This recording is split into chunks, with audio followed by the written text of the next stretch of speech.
Kia ora, Lara. So good to have you here on the Dunedin Stories podcast today. Hello. Fabulous. Very great initiative. Thank you. I was thinking, knowing that you were joining us, how long was it that I had known you? And Firebrand has been in business for 15 years. And I think the Fortune Theatre, of which you were creative director, was one of our early clients. So it's at least that. Yeah. So I came into town at the end of 2010 to become artistic director at Fortune. There you go. And I met you then. Yeah. Yeah. And we did some incredible things. We did. It was so much fun, wasn't it? It was such a creative joy, and you guys are continually so supportive. Yeah. The memories, my most fond one. I can't remember what the show was called, but as a part of our contract with you, we could have a Firebrand night, and we could invite all of our clients there. And obviously there's drinks and food and laughter involved. And they got naked on the stage, and there was a guy, and I think what did he have to do? He had to spill something on me, and then he licked it off. And that must have been ladies' night, that's surely. And yeah, I got right into it. I think I thought I might want to be an actor at that point, but I'm pleased I didn't. You must have come like the preview night, because the next night, the opening night, the fire alarms went off in the theatre. Oh no! And everyone had to be evacuated. This is about, I don't know, halfway through the show, and then the fire, Dunedin Fire Service turns up, and the audience thought it was part of the show. They thought that they were strippers. Oh, brilliant! But no, alas, no. They could be forgiven for thinking that. Yeah, it's not a bad idea, is it? No. We're not here to talk about memories, but that is awesome. Thank you for letting me share that. So why are we here today, Lara? What is it that you're talking about? I'm talking about a newly formed theatre company that is just me, called Birds of a Feather. Yeah. And we are beginning rehearsals for our inaugural show, which is called Prima Facie. And it's written by an Australian woman called Susie Miller. And this play, I've managed to secure the exclusive rights to do it in Dunedin, which is very exciting. Basically what that means is no one else can bring another version of this show into the city before I get to do it, which is great. And I'm doing it with a fantastic born and bred Dunedin actress, Serena Cotton. And she gets here tomorrow, and we start rehearsals on Thursday. And this play has absolutely taken the world by storm. Okay. And that's because Susie Miller the writer was a criminal defence lawyer before she became a playwright. Some stories, that lady. Yeah, so she'd been sitting on the story for a long time, and it was really post the Me Too movement which propelled her to be able to write the story. So it's based around a criminal defence lawyer who's really good at what she does, defending men particularly within sexual assault cases. And then she's assaulted herself during the course of the play and finds herself on the other side of the bench, so to speak. And she realises that the law isn't in favour of the victim within this particular set of circumstances. So, it's really hit a zeitgeist of its time, and it has changed the way that laws around sexual assault are taught. It's actually used as a vehicle for students to watch and to earn points towards their degrees, and the way that judges speak to juries in these cases. It's phenomenal. And it's been since turned into a novel, so play to novel and then novel to film. Right. And that's a very strange order. It is. It's very rare that happens. Occasionally it does. Yeah. And this is one of those. So fabulous. Well, I'm pleased that I've got my tickets already, because you're amazing. You've been incredibly supportive. The village has risen up, and you are part of the village. Yeah. Thank you. Yeah. Thank you, Dunedin. And we're going to get this online so that we can try to rustle up some more ticket sales instead of the last minute experience that we know Dunedin is known for. Yeah, it's funny, that myth, right? Yeah. I'm trying to combat it, and I think I'm doing okay. You can't say this about all plays. In fact, this is one of the only plays that I could say this about, and that and this is not a sales pitch, it will sell out. Yeah. And I haven't even begun advertising it or really talking about it within the media yet. Yeah. And already we've sold a huge amount. So it's Awesome. great. So is it a one-woman show? It is a one-woman show. Yeah. Wow. Yeah. I love that. That's going to be really impactful. Very much, and it's in an intimate space, which is Allen Hall Theatre, and I don't want to start the discussion about venue for mid-sized producing companies in the city. Oh, we're going political. But Allen Hall, which is part of the university, of course, is in a very intimate space, which will be good for the show, not necessarily great for me as a producer because it only seats 98 people maximum. But what that comes with is Martin Roberts, who runs the technical department there and is the best lighting designer one of the best in the country, to be fair. Let's just say Southern Hemisphere. Yeah. We'll give him that title. Yeah, let's give him that. And he's incredible. Like his personal co-popper around the arts and his support is absolutely phenomenal. And he's so modest about it, of course. So he's been amazing. Yeah. So Birds of a Feather. Yes. You've got some dreams and aspirations around Birds of a Feather. I do. I would like to start with one show a year because that's kind of, with the funding where it's at, that's kind of what will be possible. But the whole idea is to create sustainable incomes for professional artists in Dunedin. And because professional designers, actors, etc., let's say I've lived here since I left Fortune in 2015. I still live in the city, but I have worked outside the city for 9 years now. There isn't work here to be able to create an income. So I thought, well, I've got to combat that and do that for the artists that are here, and that's the first driver. The second vision for the company is to produce sociopolitical plays, if you like. That does not mean that they're not funny and that they're all dead serious, because that's certainly, they're not one colour. But I really want to feel that the story that we're putting to the community is going to be of support in some way. And yes, this play clearly focuses around sexual assault, and anyone, not just women, that have been subject to that and have had to go through, interminable court cases and so forth. The social workers that deal with these cases, the hospital workers, psychologists, the whole gamut, and of course the legal community, which are engaging, which is amazing, because I'm really interested in the debate around it. So we've got a forum that's going to be happening, driven by Catherine Fowler at the university, that I believe, we're just cementing that date, and I believe it's the 6th of November, Wednesday, to follow that night show with Anna High from the university, other psychologists and so forth, to discuss the legal aspects of the show. Wow. Yeah, so that's... And the Otago Women's League are having an event that night too, so they're going to... I want the debate. I want the communication, and I want to hear the legal community's experience and opinion about that the actually subjects. Ties in. We'll have to talk after this because it ties in with Zonta's 16 days of activism. And amazing! This year is around coercive control, and so we spend 16 days informing, educating, highlighting, certainly not celebrating, but all of those things. Incredible.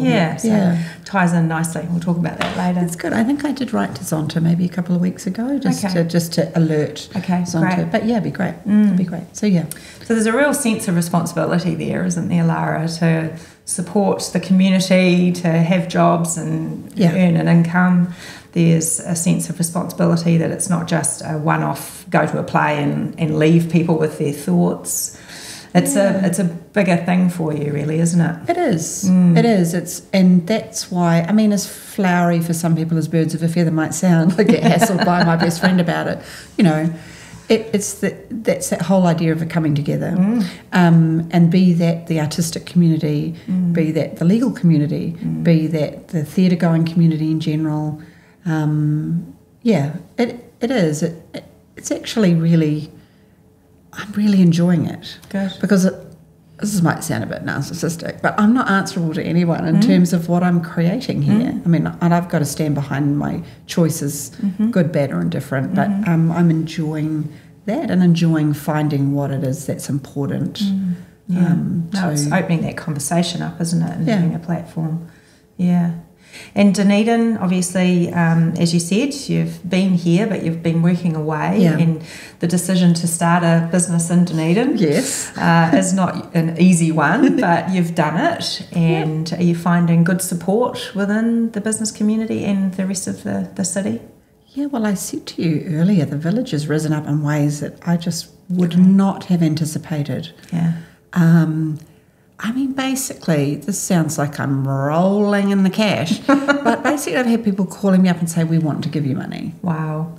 And I'm like, I've never had that happen to me before, because, and albeit that, there are philanthropists in there, but there are also artistically minded people that really want. And people that care about the city as well, don't they? I mean, yes, there are artistic things that are happening within the theatre scene. We've got the Dunedin Fringe, which happens every year, and we've got the Athenaeum, which is refunctioning as a venue for people to come.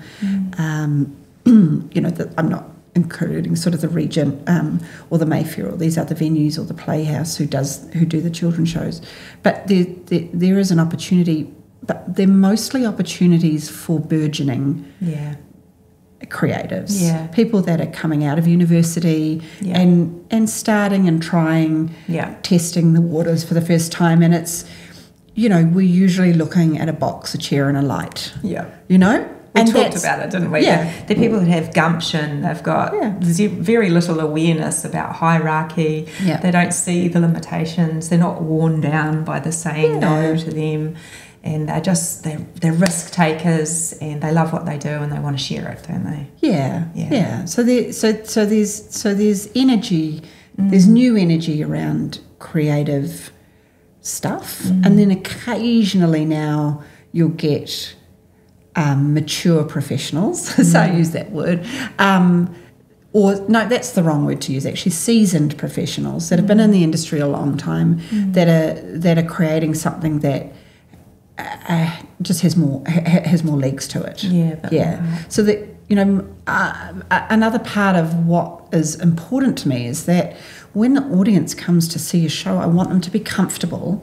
I want them to be warm, and I want, I mean, you look at. I'm sorry, we're back on the venue political thing, but sometimes, some of these theatres that we've had to be in are just appalling, and that doesn't create a desire to return, or success. No, it doesn't. A successful outcome and something that is sustainable. So looking at all of those things too. No, I acknowledge that. We were at an event, a play recently, and Paul's chair was broken. Sorry, I'm trying not to laugh. I've been complain. Broken, yes. Also, where your knees are up to your ears, because and of course, and actually it was 6'3", freezing. not 4.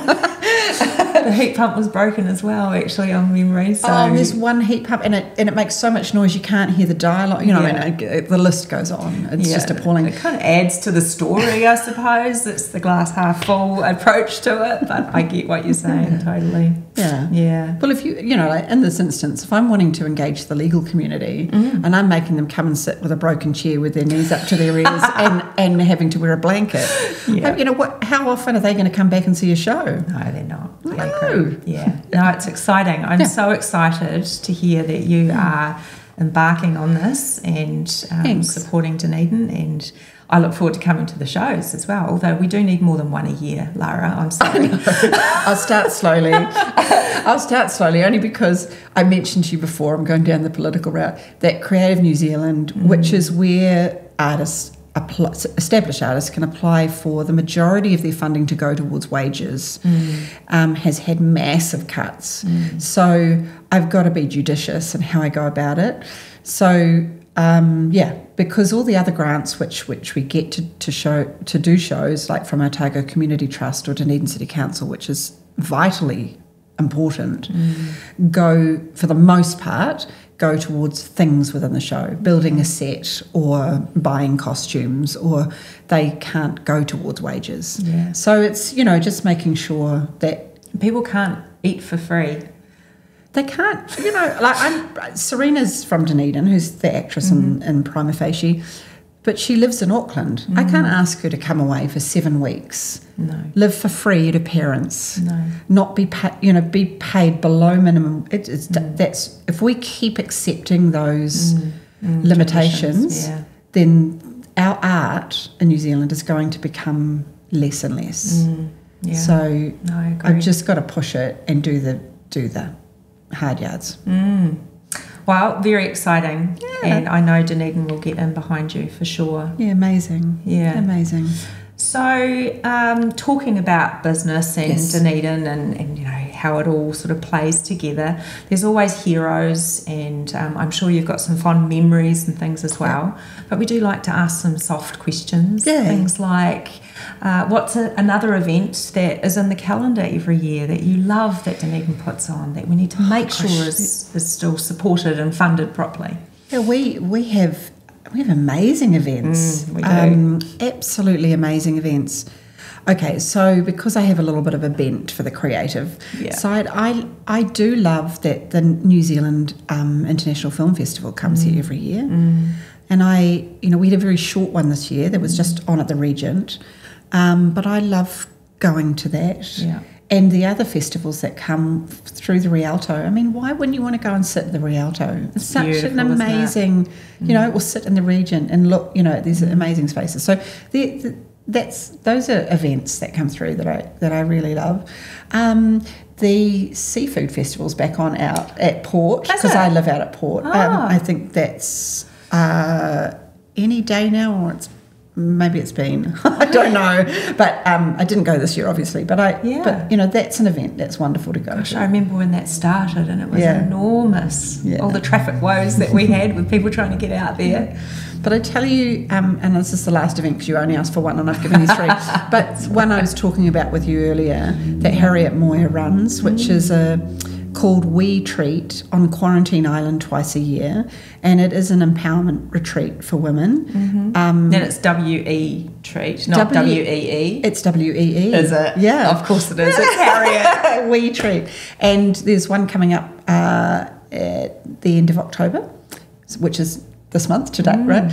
And they're just so much fun. You go over on a Friday, you take your pajamas and your notebook, and there are 2 workshops that run simultaneously every hour, and you can decide which one out of the 2 workshops you want to go to, and they run all through the day on Saturday, and they could be anything from the psychology around running a business, or it could be menopause, it could be go to a life drawing class, it could be do yoga, it could be talk to a coroner, it could, it's such a widespread. Awesome. Are you going this year? I'm not going this year, sadly, but she does ask me to come and run a workshop or to come and take photos of it. It's great. Shout out to Harriet. Yeah. And that's just I've met so many incredible women from all walks of life I wouldn't normally be they meeting. Don't tend to raise their head up very often, but when we see them, we need to embrace them and support them, don't we? It does kind of lead on to our Dunedin Legends question. Yes. And I don't know if you had considered this. I know that we were just going with a combo, but if you could share a Ocho hot chocolate or a cup of tea or whatever it might be with a Dunedin legend that might have passed away, but who would that be and why? Well, at the moment, because I'm just all on my Prima Facie fix, I would love to meet Ethel Benjamin, who was the first woman lawyer to pass law here in Dunedin, and in fact, the first woman, I could be wrong here in the world maybe, that was in court for a case. Wow. Yeah. Oh, she must have been pretty close if you're saying that. So she might not have been first. But. Yeah. So I just think that would be a fascinating conversation, given that would have been, 18, late, 19th century. Absolutely shocked, in awe, or maybe not, that she would be with the changes that we've experienced. Yeah. Or not. How far have we actually come? Yes, in terms of patriarchal legal system, it would be quite interesting. But there's a street named after her right next to the university there. But she'd be really fascinating. Yeah, she would be. She was a businesswoman as well. So we could have her on that panel that you're talking about at Otago University. Maybe we have a Ouija board here now. And we bring her back into the room. Yeah, it would be fascinating because there is so many things that we haven't come a long way on, or it feels like we're going backwards with how far we had come. Yeah. But then I always look at this country and the fact that the women got to vote first, and how progressive that really is in so many ways, and how proud I am to be part of this country for those reasons too. Yeah. Well, you see it in like the march that we just had in Dunedin in the weekend. Yes, 35,000 people. And coming together, and the spirits were definitely aligned. There was a real, we're going to get results from this feeling, I think. So in many ways. Oh, I hope so. It'd be despairing if the government really weren't moved by that in some way, but then you can't make people feel if they don't feel. No, we're so far away from where those decisions are made, aren't we? Yeah. But as we all get older, I know that in the back of my mind, it's like, well, we need a good hospital. For everybody now and in the future. Come on, guys. Well, we're part of that generation that are going to be a way down. Be like lemmings, mass producing by the time we get there. You know what I mean? The infrastructure's going to be challenged. I loved that game, Lemmings. I'm pleased you mentioned that. Nobody's mentioned Lemmings on here. It was beautiful fantastic. Little creatures, aren't they? Look, Lara, there is one final question I'd like to ask, and it'll be interesting to see what the answer is around this one, because there's so many things in here that we've talked about already. But if you had the power to make a change or a difference that you think would have the biggest impact for yourself, your mahi, your tribe, what would that be? Here I go. It would be a mid-sized, brand new venue that local, professional and non-professional, if the case may be, practitioners can come and grow and develop their craft and feel supported. And this is a conversation that's been happening in the city for way too long. There are people out there doing a lot more mahi than me, that's for sure, in trying to generate or trying to make that happen. But I don't want us to be pushed as a arts community, pushed into a venue that is secondary or second rate, or was something once before, because that doesn't reflect what I believe. If we call ourselves the city of literature, we are the city of literature. Yeah, then we need to step forward and support that vision within other areas of the arts, particularly literary arts like theatre. So what can people do to support that? That's a great question. There are a lot of... it's a great question. There are a lot of people within the theatre community itself that have particular visions for what those spaces might be, and they're in ongoing discussions with the council. So there are things that are underway.